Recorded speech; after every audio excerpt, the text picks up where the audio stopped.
This is Gilbert Andrew Garcia of A Tip from Gilbert, talk, inspiration, and prayer. Listen to my show every Monday from 11 to 12 on KWWJ 1360 AM, KYOK 1140 AM, KCOH at 1230 KCOH.com, Sankeet Radio at 95.1 FM, 1460 AM, and Latino Sports, KEYH 850 AM. Call in at 832-570-8075 and follow me on social media. See you then. All right, Houston. All right, Harris County. You got me, Gilbert Garcia, with another tip from me. Talk, inspiration, and prayer. And I have a very good, colorful guest today. I say colorful because he's got lots of things to say. But you know what's interesting about people who have lots to say? There are a few people like him that really have been around.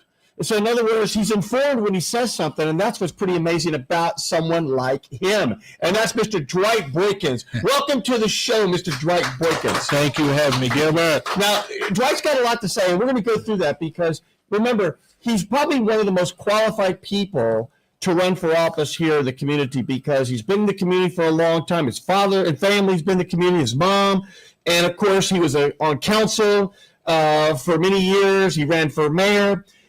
So he's really been around, and I think that's what makes you different and unique and why people should listen to you this campaign season. And by the way, is there any truth to this? Are you running? I'm running, man. I'm filing when I leave this office here today. Well, we are proud that you're doing it from here. So why don't you tell us real quick? We got a full show today, but what are you running for? Tell us. Houston City Council at Large, number 4. But first, I ain't trying to change the format. Go. We were going to pray first. Let's do. Right. We wanted to pray because, as you know, it's talk, inspiration, and prayer. And I like to hear how people have been inspired in their life. How did someone like a Dwight Boykins became Dwight Boykins? Because there's always been someone in all of our lives who have given us either a hand up or mentored us and so forth. And I like to talk about those sorts of things. And then I just wanted to mention that one of my partners, Karen Tass, lost her father and through a bout with cancer. And I know that Dwight Boykins' mom has been battling cancer, and I'm very happy to say she is victorious. Am I right, Dwight? Absolutely. And I want to talk about that because that's something that's very inspirational and very motivating. And so let me just go through this. This is a prayer for comfort and strength in a time of loss. Father God, we come to you in these moments of deep sorrow and loss, asking for your comfort, strength, and peace to fall upon all who are grieving. Yes. We lift up every family walking through the valley of loss, asking for your loving presence to surround us. Lord, may those nearing their transition into eternity feel your peace and comfort, knowing they are being carried into your arms. Yes, Lord. For their loved ones, Lord, we ask for strength and reassurance in this difficult time. Remind them of your promise of eternal life and fill their hearts with peace that surpasses all understanding. Let your mercy fall like morning dew upon every soul, bringing healing, hope, and comfort. We pray for every family member feeling the weight of grief and uncertainty. Be their refuge and strength. Surround them with your presence and help them trust in you through this heartbreaking time, knowing that you are always with them. In Jesus' name we pray. Amen. Amen. So before we go into everything, Dwight, tell us about your mama. What does she mean to you in your life? Not now. Next one. I understand. Back. We will. Yeah. And at the end of the day, tell us though, people have been praying. Yeah. It's worked. The power of the prayer because she's now. Is she cancer free? Well, we don't know that part, but I can tell you this: about 2 weeks ago, she was rushed to the emergency room by ambulance, man, and couldn't breathe, couldn't walk. 2 weeks ago? 2 weeks ago. Holy cow! And the question after day one was, if something happened due to what we have to do y'all want to resuscitate? It scared the hell out of me. And my brother, I couldn't handle it. So my brother said, mama, and she was out of it, but she said yes. I mean, no, don't. And they put this purple thing around her arm, said DNR, do not resuscitate. Didn't know what it was. About 6 days later, Gilbert, I'm in there rubbing her head. She's doing better. Still had a feeding tube in. And I'm looking, I said, what is that DNR? And my brother told me, I said, oh, my Lord. And it seemed like things were going in a better direction. I'm like, why she has that on? And then come to find out, they said, from a liability perspective with the hospital, they had to have that. Mm-hmm. But from do not resuscitate to yesterday, sitting up, no feeding tube, they took the ventilator out of the room, eating, want some chicken, don't get some chicken today. Walking in the hospital room. Isn't God good, man? I mean, it's unbelievable. That's unbelievable. And that's yeah, God is great. But you know what? So's your mom, because that shows that she's got a lot more life to live, and she's got a lot more fight in her. And cooking at home. You ain't right. I mean, that's unbelievable. Well, but Gilbert, we never know what people are going through. I learned that in this journey. That's right. You never know what people are going through, man, and you got to respect that and understand what their crisis is. You pray for them, but you never know, man. That's you right. never know. You do not know. And I want like your partner. Excuse me. One other thing. No. With regards to your partner, I want her last name or family name. Yeah, it's Karen Tass, Tass. Okay. It's no matter what, it hurts. Shoot, right? yeah. No matter what. But I appreciate that. Yeah. I want to come back for a second, if you don't mind. Absolutely. And I know let's correct ourselves. And, I can't help to say it. You've been a spiritual man your whole life. You really have. Oh, yeah. Because I've seen you. Yeah. And I've been around you. And I remember when we lost Sheila, what that meant to you. And to all of, Houston, Harris County, into the country. Yeah. I remember. And, there's only one Sheila, right? Only one. And, we can call her Sheila. We can. Yeah, we can. Because she's just Sheila to us. We earned it. And what an amazing woman she is and always has been. You did well, by the way, Gilbert, at the funeral. You were awesome, man. Well, you really did. I think I texted you that night. You did good, man. Because that was a personal friend of yours. Yes. She was we always, on the campaign trail, she always wanted to be next to me. And that was the greatest joy, because she always wanted to be next to me, and she would tell people in advance, I want to be next to you. And that's because, you know what? We respected each other. Absolutely. And when we talked about city issues, the reality is we agreed probably on 90% of them. Yeah. And I would give her the credit she earned. She earned about Metro, about the light rail, about everything. Because I can say, because I was in the room when it happened, like Hamilton, we would not have gotten that $900 million to the federal government without Sheila. I mean, she was relentless on the Secretary LaHood and others there in the cabinet to get those funds. That's the type of person she was. My story with Congresswoman Lee, and so many successful stories with Sheila. But when I first became a council member, I asked my wife, Gilbert, I said, baby, what do you want out of this deal? The community. And she said, baby, can you get a quality grocery store? I said, let me look into it. Because Stephen Costello was a council member dealing with food deserts. So my background in Washington doing a little federal work, I kind of knew about the agency funding, earmarks, as someone call them earmarks. But anyway, so I went and did a little research, flew to Washington, met with Deputy Secretary Hood. Trump was the president, and he was talking about building a wall. Yep. Remember that. Mexico's going to pay for it. Yep. Mexico said, the hell with that. We're not paying for nothing. So I found $14 million. Deputy Secretary Hood told me, Dwight, here's some money. Under Bill Wright administration, they appropriated money, almost like a line of credit, where you look at appropriated money for the city of Houston, only this amount was used. That is unbelievable. I went to Sheila and said, Sheila, I done found some money. Can you help me deliver this money to build a grocery store in my neighborhood? $14 million. We have a grocery store. Wow. That's my Sheila store, my last. Well, people don't understand how important having a grocery store is to a community. Changes a community. It really does. Not only because of jobs and all those things, but also just having access to food. Rather than having to go across town and all. I mean, it really makes a big, big difference. Another great story about Sheila is, she was always just everywhere. I think there were like 5 of her. I mean, there had to have been, because she was everywhere. And again, she was such a warrior for Metro. Let's go through a couple of things. I know we have a caller already. Yeah. I have a feeling it's our good friend Dominic. Dominic, are you there? Yes, Gil, can you hear me? We can. What do you got for me at Dwight Boykins? Well, I want to tell the council member, if he timed out, every time, this is Mr. Mesco. I'm glad to talk to you. I haven't seen you a lot because of the various reasons of city council. I think one thing, though, and this, I want to start this with, it's a Metro story, but it applies to something that's happening, playing something else.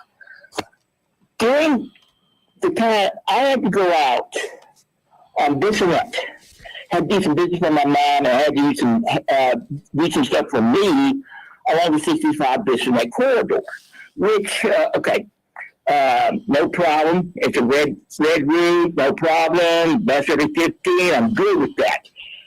So this is where the metro part kind of is. But as I was going further west of Bissonnette, after it leaves the city limits of Bel Air, I was completely shocked, in the sense of a good shock. I did not realize the number of ethnic communities that live along the 65 Bissonnette west of Bel Air, the city of Bel Air. And, okay, it was a shock. Okay, it kept that in my mind. But now, we're dealing now with a proposed redistricting of Texas House Representative members. My concern is with that, I think both on the state level and the city level, we talk about, white districts and Hispanic districts and Afro-American districts, which were the three prominent ethnic groups 20, 30 years ago. However, on this corridor, I would say there's over 50 languages on this corridor from the various ethnic groups. And I think we're going to have to start thinking more along the lines of Martin Luther King with his I Have a Dream speech, where we judge people not by their skin color or ethnicity. I want to change this up a little bit because of time. Ethnicity, we don't judge people because of their male, female, and we don't judge people according to how they use their particular personal plumbing. I've been trying to be clean here on the show.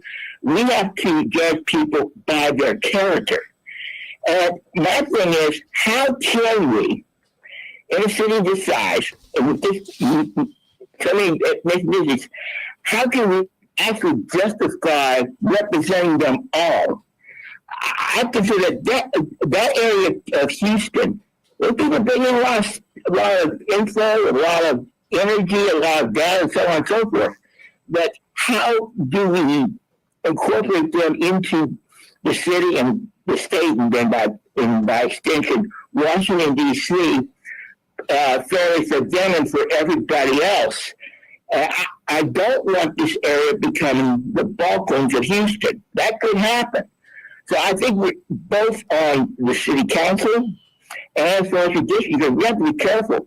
And I'm to the point on city council is, I don't think we have, for the size of the city, right now we have 15 letter districts. I think we need more. I think we need 20 to 30. Chicago's got 50 aldermen, which is the equivalent of a council member. And I think going forward, I think we need to look at our city charter, which is our city constitution. That thing was written before the American Revolution. I mean, not the American Revolution, but the American Civil War. Council member, at that point, people who were living in this area of African descent were considered 3/5 of a person. That's when this document was written. Yeah. I think we need to go through here and redo the thing and have everybody involved have a say in how our city is run. I think we cannot run everything from not only Bagley. I think we need many city halls in our districts, and we need more districts. Well, let me do this. Dominic, comment, and I send it back to you. Okay, thank you, Dominic. I appreciate you. I didn't mean to cut you off. Let me frame this a question though for you, former councilman and soon to be councilman. Everyone knows I ran for mayor, and one of the things that really struck me is how big the city is. And you're running at large. How's it going to be different for you going from a district to now all of a sudden at large? And then how do you handle when Dominic is right about the Southwest is different from this area, this different, all the languages, all the communities? It's enormous. How are you going to approach it? Well, two things. One, Gilbert, you were trying to get me to early on when I was emotional to tell what I'm running for. I'm running for city council at large, position 4, which is citywide. And as you Gilbert just mentioned, I was a district council member for about 6 years, and we probably had about 450,000 residents in the district within that area. And now you're looking at almost 3 million residents. And out of that, a small percentage typically get involved in the electoral process. But with that being said, the initiatives I had as a district council member, Gilbert, was pretty successful and can transform over into some of the at-large citywide issues. But we have some other ones that we have to look at that we think will resonate, that are bigger than just district issues that work in those particular areas, especially diversity issues. But in District D, what was important to me, again, was food deserts, bringing in grocery stores. We did that. We brought in a seniors program to help senior citizens with minor home repairs at no cost to them. That can resonate citywide because we have seniors throughout this city. Then we had a second chance jobs program that helped with we helped individuals who made mistakes in the past, including nonviolent ex-felons. And we gave jobs. And then 1 year we added 4 pickup trucks and put lawn equipment in it to help those who couldn't find a job create their own job. And we were very, very successful with that, Gilbert. And then we had we created a tours in the Sunnyside area. Everybody talked about you when you ran for mayor. I know you heard about Sunnyside community, talking about how they've been neglected for services. I said, well, I'm gonna do something about it. Definitely. Thanks to Mayor Denise Parker, she approved me putting the tours in the Sunnyside area, and that went from $145,000 to $8 million there in the Sunnyside area. How yes, great. sir. That's why Denise Parker blessed me to be able to put the tours in that area. She blessed me to be able to grab $14 million to build a grocery store. That's why I think the world of her. And that's why we have tours for specifically for areas like Sunnyside. But hold on there. But one other thing, let me say something to you with regards to diversity. That was so important what you just said. You have no idea. Every candidate, Gilbert knows this as well, when I ran for mayor, talk about Houston being the most diverse city in the country. But also based on our population, we're really probably the number one, if I'm not mistaken, because I know they say New York, but based on the way the city's broken down, I think Houston is. My fear is this. Donald Trump, the way he's taken on immigrants throughout this country and throughout the world is going to, I believe, prohibit more immigrants from getting involved in the political process due to the fear of deportation. Whether you Hispanic, Nigerian, Haitian, Indian, that's my fear. I hope I'm wrong. When you go into report at the immigration office to do it the right way, and they're detaining you and taking you away, my fear in those pockets you're talking about around Bissonnette and Bel Air, those people may want to represent some representative at the council table or the state legislature representing them that look like them. However, at the risk of being deported, that's my fear. I'm keeping an eye on that. The impact that his immigration racist approach is having on the minority communities that doesn't have a voice at the table. So I'm glad you brought that up, Dominic, but I'm just keeping an eye on it from a different perspective. I just hope it would energize more people. I know in the African-American community, when we do some crazy nonsense or someone, we get energized and we turn out. I just hope in the Pakistani and the Indian and other communities, they don't just kind of run back into shelter because of the impact. Well, people are scared. That's my point. That's my point. Scared. People, because there are family members where some that are citizens and some are not. Some are in the process of becoming citizens, and people are just scared. They're overall scared, and they don't want to be detained. And then you got people being deported to countries that are not from their own country, and you got people who've been here since they were children, and they don't identify with that country anymore because they've been here since they've been children. It's really, really a difficult time. But let's come back for something, if you don't mind. Mm-hmm. There is a question here from Jack. Jack Walensky. Oh, Jack. How are you, Jack? He just said, how can a council member deal with immigration? What are some of the things that you can do on immigration? Number one, certainly give information, right? Get people informed about things. Number two is probably work with law enforcement themselves and what are the boundaries? But I don't want to answer for you. No, you're absolutely correct. But one of the things what happens, Jack, at City Hall, you kind of find your areas of expertise, and then you have people. For example, when I was there, Hubert Vo and Dr. Steve Lee. Let's say they're from the Asian community. I would wrap my arms around them as an at-large councilman and say, what are we doing? What needs to be done? And support them. You typically don't or go to those different communities, whether it's the Haitian community, Nigerian community, or Pakistan community, and find the leaders and figure out what needs to be done. Remember, a lot of this stuff is federal and some state with regards to the redrawing of the lines. But from a city council perspective, make certain that the police department understand how we're going to handle this. That's right. We partner with ICE to do this nonsense. If so, take a stand. One thing about me, Gilbert, look, bro, they can't do nothing to me down there. I'm independent. I do my own thing, and I'm going to do what I believe is right. I don't care about running and losing the election if I feel like I'm doing what's right. So when you talk about discriminating against somebody for personal reasons or political reasons, I'm not going to stand for it. And I don't care about not being elected again. But people will vote for you when you do what's right. Amen for that. Yeah. Well, let's come back for something. Yeah. So let's go back. I mean, when I ran for mayor, I was just astounded by how big Houston is. Absolutely. I mean, how are you going to approach it being at large? Well, we have several issues. A couple of issues that are really important to me, man, is one, community policing with a component of mentoring. And what I mean by that, Gilbert, is simply this. I'm allowed, just like the county does, I'm going to put a proposal together based on research to allow police officers to take patrol cars home if they live within the city of Houston boundaries. However, they have to do two things. One, patrol 30 minutes before they go to work and 30 minutes when they return within a 2-mile radius of their home and park the patrol car in front of their house. Guarantee a 20% reduction in crime if we have enough officers participating within 1 year. Guarantee it, because right now they can't take their take the car home. I did not know that. Former police chief, not Troy Fenner, former police chief told me it couldn't be done. They didn't have inventory. What did I do? Wait till everybody went to bed, got my camera phone, went out and took pictures of cars in a cage at night. They have the inventory. Right. So I just want to make certain that we can deter crime that way. So you patrol before you go to work, when you come home, all the logistics in terms of who get the arrest if something happened, the police department take care of that. But the other component to that, my community policing, is this. If you're in the program, Gilbert, within 3 months, you have more arrests than mentoring, because you have to mentor kids.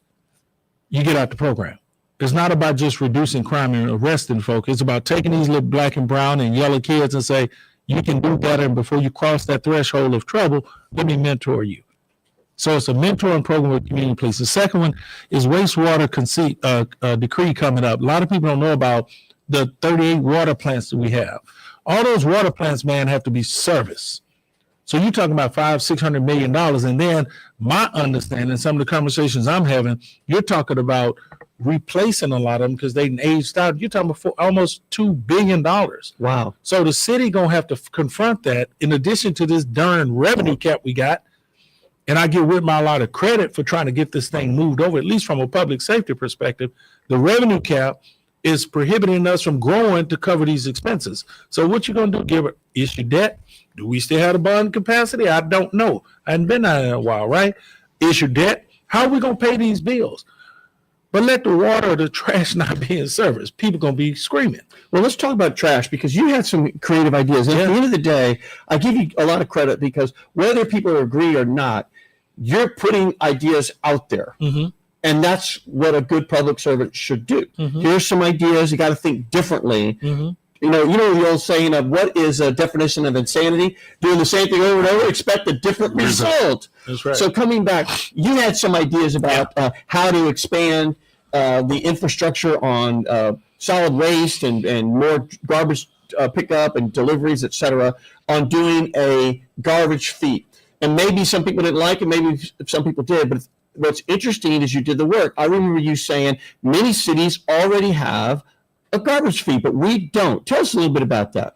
Well, I'm glad you brought it up, Gilbert. I'm trying to find the exact data right now, because Again, this was just an idea. You're absolutely correct, because the city was facing some issues with this is not new. The recycling issues, the broken down in vehicles, and we sitting at the council table. The question becomes, what are you going to do? And so I said, what are other cities doing? Yep. And how are they handling this? And when I say other cities, I'm talking about in our backyard, like Bel Air, Sugar Land, Pearland. And then I went to Dallas and San Antonio and others, and I looked at what they were doing, which was making sense to me. And I said, well, let me present it to, then Mayor Turner. I said, to see what his thoughts were. And, he didn't want to move in that direction because of, he thought it'd be a pushback. So this is basically what the approach is. I said, senior citizens, disabled vets, certain seniors at a certain age, disabled veterans, exempt. Okay? They're exempt. Disabled veterans, senior citizens, certain age, exempt. Based on the city's population of home ownership in estimate numbers, we were talking about taking in an average of $24 a month.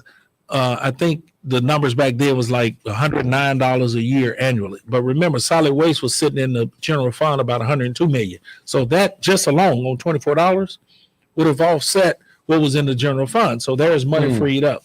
If you went to 34, I can't find the graph, but 34 was like 170 or 60 million. So look at the delta between that 7 and 60. Yep. So there's additional money for equipment, whatever they needed, right? All placed in what I would refer to as an enterprise fund, where the city couldn't touch it. But then you go to trash pickup twice a week. So Gilbert, if I'm paying $34 and all of a sudden I see that solid waste can coming twice a week, I feel like I'm getting something for my money. But then you went to 48, if I'm not mistaken. I got to get the numbers. It was 2 times a month for heavy trash, new equipment, twice a month for pickup.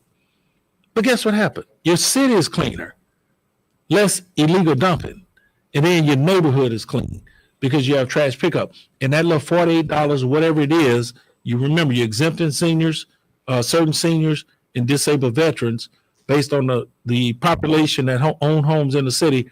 That would have generated you enough money where solid waste wouldn't even have to look at the city's general fund. And why wouldn't it at least be at the table to have discussion? In other words, why?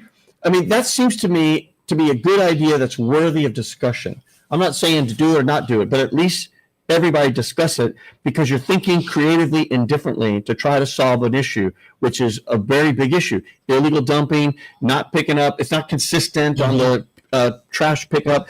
And we all know that when you have a blighted community, meaning trash everywhere and so forth, you just don't feel good anymore. Right. And then what happens? People start, vandalizing or doing things they shouldn't be doing, or people just leaving the neighborhood. They're like, I've had enough. So it's really the root of a lot of other issues. Why not at least talk about it? Yeah, well, Harry Hayes was director of solid waste during that time, and he was for it. I just couldn't get the administration to move in that direction. And, that was his thing. But I do know this. Other cities are paying $70 and $80. Is that right? Yes. Like Austin or Dallas? I mean, and you talk to some people, Gilbert, even in the Houston area, if you go to Pearland and if they don't have a mud, they, have a private service, they have different things that's paying this fee. I mean, you got to pay for the private sector. Janor and I have a little place up in Conroe. We have to pay for that. Yep. And so you have, I'm telling you, man, everybody's doing it. In cities, we done got everybody so comfortable with what they're getting, and we just squeeze that rag to where there's no more water in that rag. That's where Whitmire is right now. And so he's like, what are we going to do to keep the almost 3.5 million people, or 3 million people, the population in a safe, friendly, diverse environment with quality services with no more money? So that's where Whitmire is right now. And I met with him about a week and a half ago, man, and his heart is right, man, for this city. And that's all I look for, Gilbert. That's what you would have done. Yep.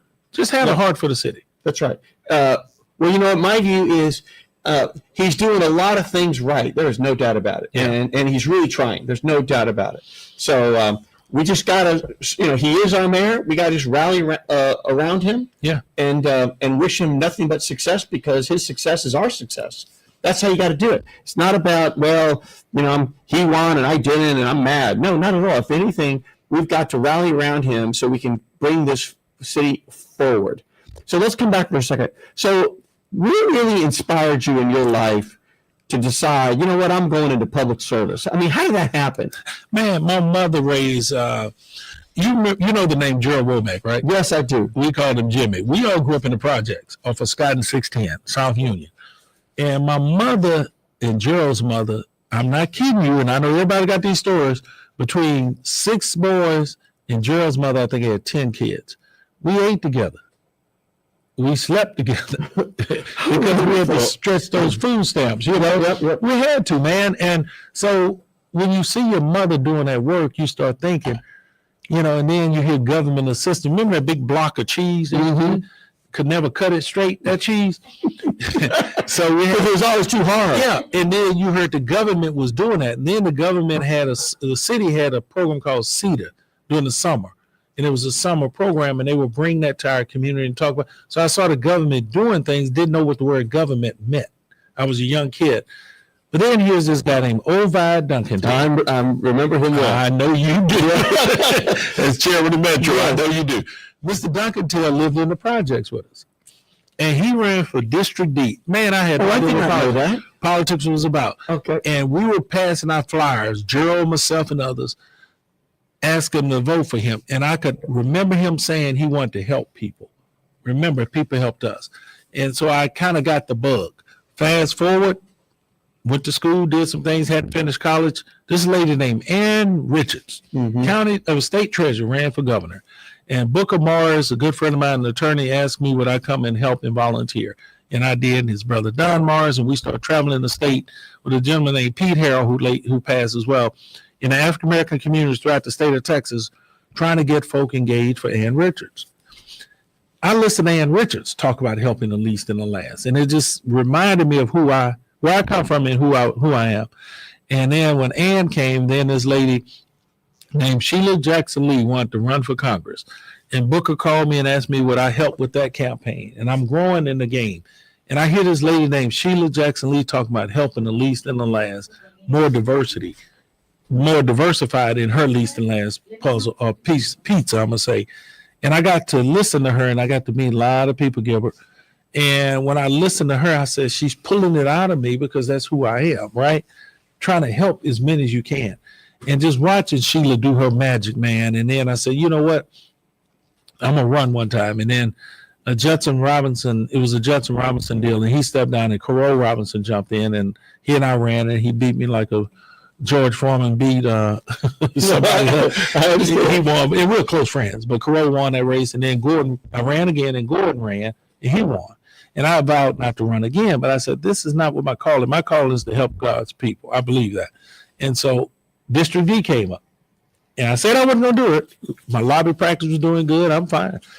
I said, let me try this. And we won with 11 people in the race. Wow. I mean, we had 43%. Yeah. Wow. And the rest is history. But we're going to come right back to it. We have State Representative Ron Reynolds on. Hey. Ron, are you there? I'm here. Representative, you have me, Gilbert Garcia, tip from me with Mr. Dwight Boykins.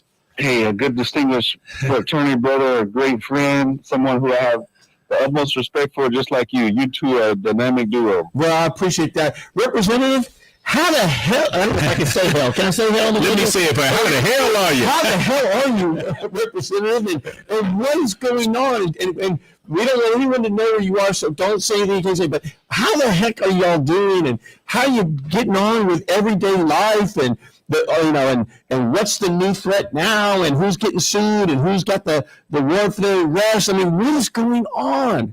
Oh, Gilbert, you said a mouthful right there, brother.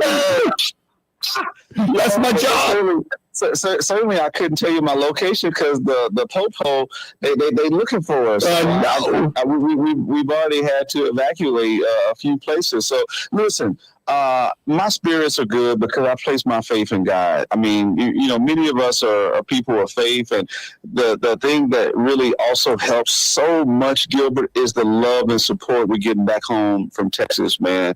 And quite frankly, it's beyond Texas. That's our foundation.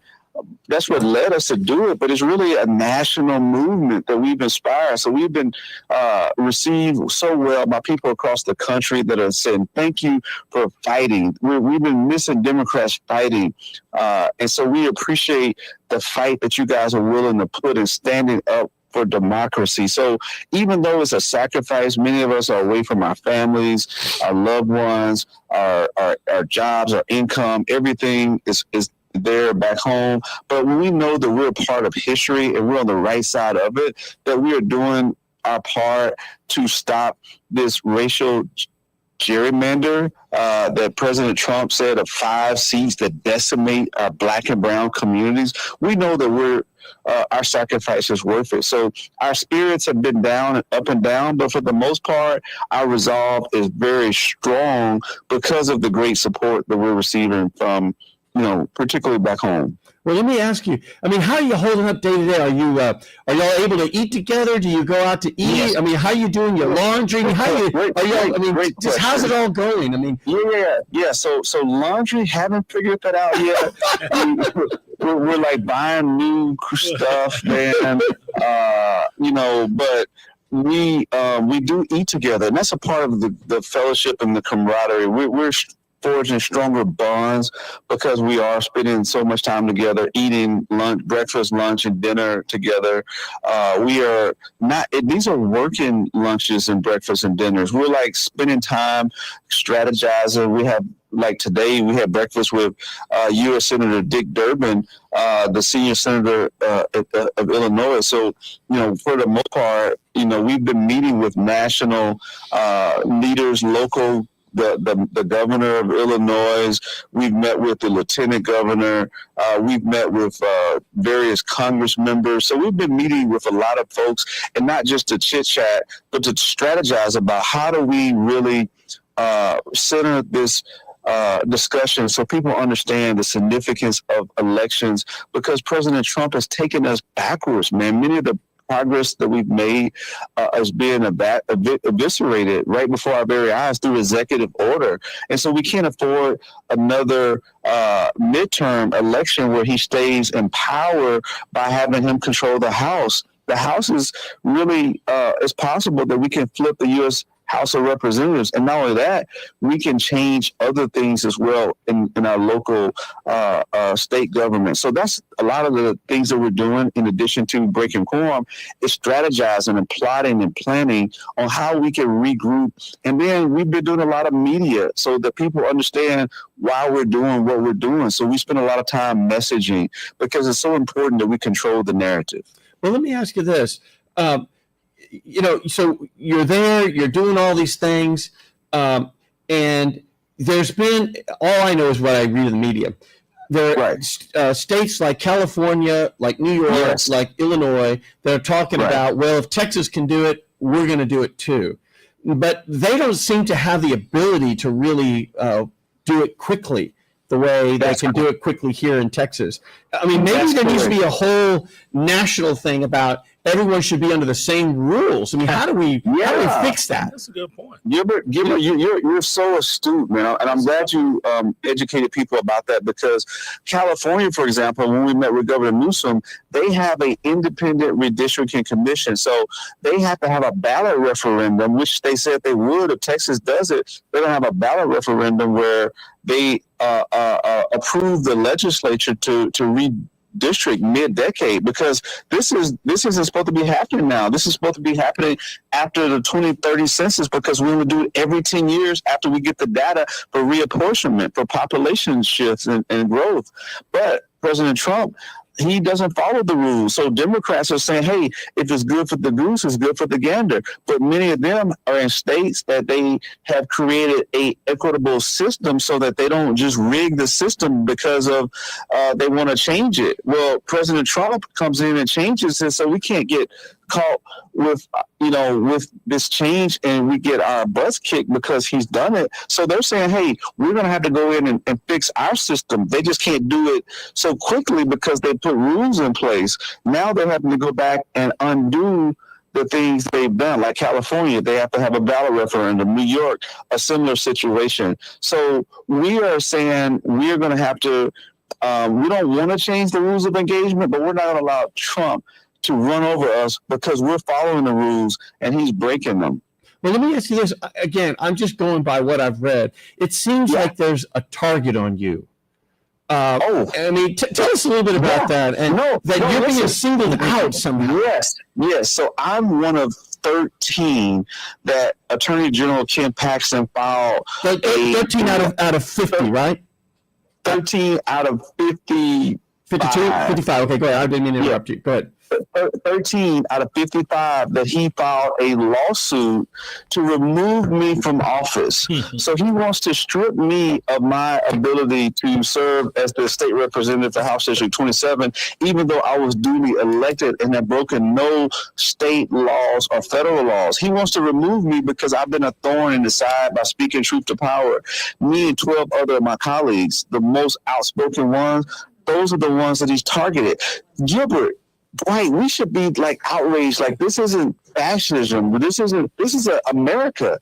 This isn't a king or a dictator, some authoritarian regime where you can just do what you want willy-nilly because you can. No, we live in a United States of America that follows the Constitution, where we believe in the rule of law. And if a person was duly elected, then you just can't just say you're going to get rid of his butt because he's doing something that you don't agree with. That's what the lieutenant governor and the governor are trying to do. They're trying to be dictators. And so I'm not really, yes, I'm singled out, but guess what, Gilbert and Dwight, I'm unthought and unbothered. I only answer to my constituents who elected me. They're the only ones that have the power to fire me because they are on the ballot when I'm up for re-election. They're the ones that can end my term, not Lieutenant Governor Paxton. He's the one that really is not following the law. And Gilbert, you should also know that Senator Cornyn sicked the Federal Bureau of Investigations, the FBI, on us through the Department of Justice. And President Trump said, yep, it's okay. So now, in addition to the Department of Public Safety and DPS and Texas Rangers, we have the FBI involved. So this has really gotten way out of hand. It's crazy. It's unprecedented. We're living in dangerous times that threaten our democracy. But this is where the American people have to say enough. Not on our watch are we going to allow dictators to take our country back. We have to vote our values, and we have to be engaged, because people can't say, well, what difference does my vote make? We're seeing it. What difference does elections make? We're seeing it with an authoritarian president that is doing everything he can to strip away rights of working class and poor Black and brown people, and only to help out billionaires and millionaires. And I want to say this really quickly, Gilbert. You're one of the people that has made money, but you haven't said, I want to rig the system so it benefits me and my tax bracket. You give back. You pay it forward. You know that you stand on the shoulders of those who came before you, and you work to help the least, the last, and the lost. President Trump, all he tries to do is give more tax breaks for his billionaire friends to the detriment of working families, and he tries to stack the deck. So we have people don't have access to health care. In Texas, we lead the nation with the highest number of uninsured. And with this big ugly bill, more people in Texas are going to lose health care. Well, let me ask you last question, because I know how busy you are, my friend. Yeah. So it's my understanding, again, just what I read, that the special session is going to end in about like a week and a half or something of that effect. August 19th. Okay, correct. So then what happens, and maybe it's totally unknown, what happens after that? He's going to call another one, right? He's going to call another. He said it. Yeah, another one and another one and another one. So, yeah, he's determined to give Trump what he wants. He's bowed to the knees of his king, Trump. Well, obviously we don't want to divulge anybody's strategy, but I guess you're all going to have a really, really tough decision here. You know what? Yeah. Representative Christina Morales is calling in. Let me see if I can send her in with us. Dwight, this is just a timely thing here. Hey, man, we got to do this. Yeah, but I appreciate you being on the show today. And I'll have you back, Dwight, between here and election. Mm-hmm. Let's get Christina Morales on there, please. Christina, are you there? Christina, Representative Morales. well, we'll keep going. I think we may have lost her. And then if I could, Ron, so let's go back. So what happens? I mean, he'll call another one. I guess y'all are going to have the big decision, which is, do you hold out again, right? I mean, that's going to be the big decision. Oh, did I lose you, Representative? I may have lost Representative Reynolds. We're just trying to get my technology together here. Christina Morales, are you there? I'm here. Christina Morales. How are you? We're doing well. I think we lost Ron Reynolds. He was on the line here for a little bit. Ron, are you still there? Yeah, we may have lost him. But Christina, we were talking to Representative Ron Reynolds, and of course, I have Dwight Boykins. Hey, Christina. Hey there. I'm going to send you a donation, okay? I'm trying to help as many as I can. Thank you. We need that. They've I know they cut y'all money. a few of us. Yeah. Well, Christina, let's go there if you don't mind. Yeah. No, not at all. How the heck are you? Can I say hell? How the hell are you? I mean, no, really. I really mean it sincerely. You're away from your family. You're away from your business. You're away from your favorite restaurants. You don't have your laundromat. You don't have your regular bed. I mean, how are you doing? We're doing good. I mean, we are so inspired by all of those folks who are sending us well wishes and staying informed about everything that's going on. I'm going to be on this call for just a second. So we are just inspired by not only the people in Texas and in our districts, but people across the nation have been reaching out to us. I think they understand the implications of this redistricting plan, this redistricting scam that was put forth by the Republicans at the behest of Donald Trump, just to make sure that he can have some wins in the midterms. But we are united in staying away, and we're just very grateful for all the well wishes. Well, we were just talking to Representative Reynolds for about 15 minutes or so, and we were trying to connect y'all, and we must have lost him. So, Representative, we lost you. You're welcome to call in again, or we'll just have you both again, as long as it takes, as we want to give updates. So let me ask you, Representative, I understand that, if I'm not mistaken, August 19th is the end of the special session. Is that right? That is correct, yes. I mean, and I don't want to reveal strategy or things like that, but, y'all are going to have a real big decision to make, which is, where do we go now? Mm-hmm. Yes. I mean, and that's part of our daily conversation.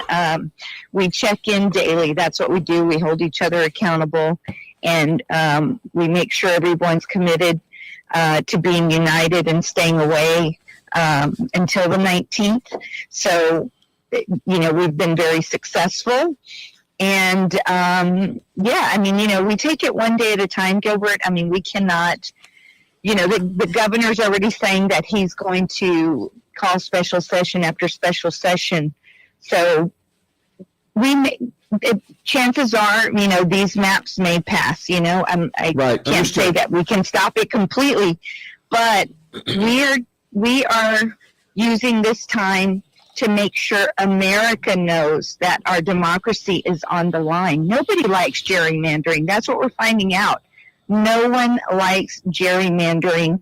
And we listened to the thousands, hundreds, if not thousands of people that came to testify against this radical gerrymandering on steroids, and we decided we were going to do what the people of Texas wanted. Our constituents and everybody's individual district reach out overwhelmingly to say they do not want Donald Trump to have an advantage by rigging the system, by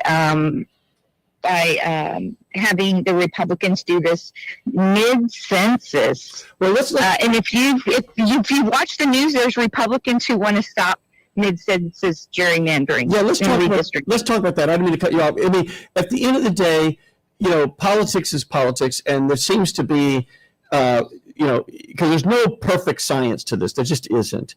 So everyone's going to accuse whoever does the drawing of maps of gerrymandering. That's just sort of a normal thing. But what's different about this is normally it takes place, all the politics, every 10 years, and that's what we accept on the census.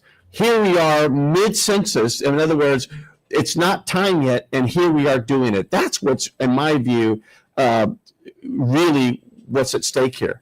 Because then everybody will do it, right? Every Yes. state will then do it. And then where does it end and how does it stop? And then communities don't even know who their representatives are going to be because you're doing it now every 5 years. Exactly. You know, and that's what I listened to the Republican legislator who brought that forth, that we make it a national law, that we can't do mid-census redrawing of the maps. And that's exactly why, because why would we want to, you know, with just a very short time of having this representative that you just elected, and then they're no longer your representative. And that's what's happening in District 29, which is Sylvia Garcia's district. You know, it has taken us years of work, door knocking, and getting our community out to get a Latina elected to represent us in Harris County.